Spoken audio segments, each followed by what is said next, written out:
हम लोगों का काम था कर दिया, नरेंद्र मोदी जी ने आके हमको आशीर्वाद दिया।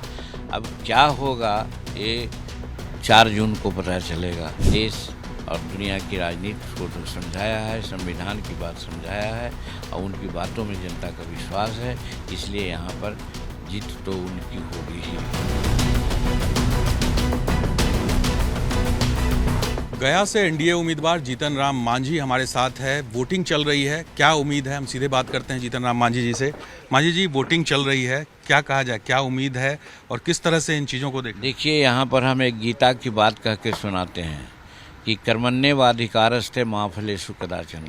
हम लोगों का काम था कर दिया, नरेंद्र मोदी जी ने आके हमको आशीर्वाद दिया। अब क्या होगा ये 4 जून को पता चलेगा और बाकी बात आप लोग घूम घाम रहे हैं तो देख रहे हैं। हम आश्वस्त हैं कि हम अच्छा से काम किया है। नरेंद्र मोदी जी हमारे लिए खून पसीना बहाए हैं और अपनी इस लड़ाई को अपनी लड़ाई उन्होंने मान के दी है।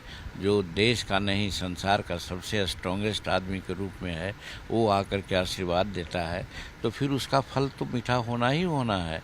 इसलिए इस बात को कहना कि क्या होगा, हम यही मान के चलते हैं कि जो होगा वो ठीक होगा। आपने कुछ आरोप भी लगाए यहाँ पर जो अधिकारी है, जो चुनाव प्रक्रिया में लगे हुए हैं, उन लोगों को लेकर। देखिए, आरोप इसलिए रहा है कि नरेंद्र मोदी जी ने कहा है, वो जनतंत्र की बात जहाँ तक आती है तो बिहार के जो पदाधिकारी हैं उनके लिए चैलेंज का मामला था।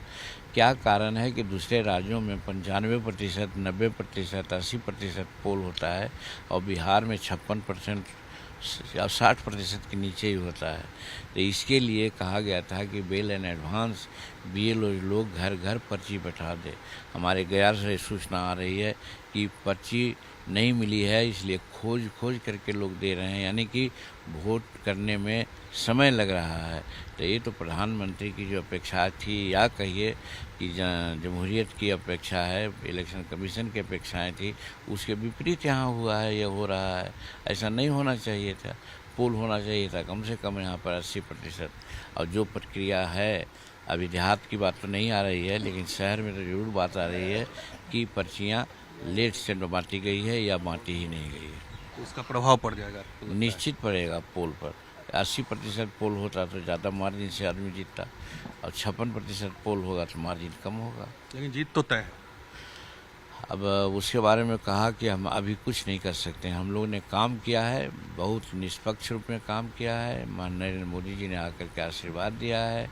देश और दुनिया की राजनीति को तो समझाया है, संविधान की बात समझाया है और उनकी बातों में जनता का विश्वास है, इसलिए यहाँ पर जीत तो उनकी होगी ही। एक वीडियो तेजस्वी यादव का चिराग पासवान के परिवार पर जिस तरह सभा में हुआ, गाली गलौज तक की बात आ गई सामने, इसका कितना प्रभाव लग रहा है? कि फुहरपन है, वैसी भाषा नहीं चाहिए राजनीति में।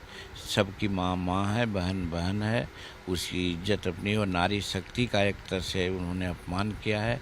और शेड्यूल कास्ट होने के नाते हम कह सकते हैं कि चिराग शेड्यूल कास्ट के लोग हैं और उनके माता पिता के बारे में बात कही गई है तो SC/ST एक्ट के परिधि में आता है।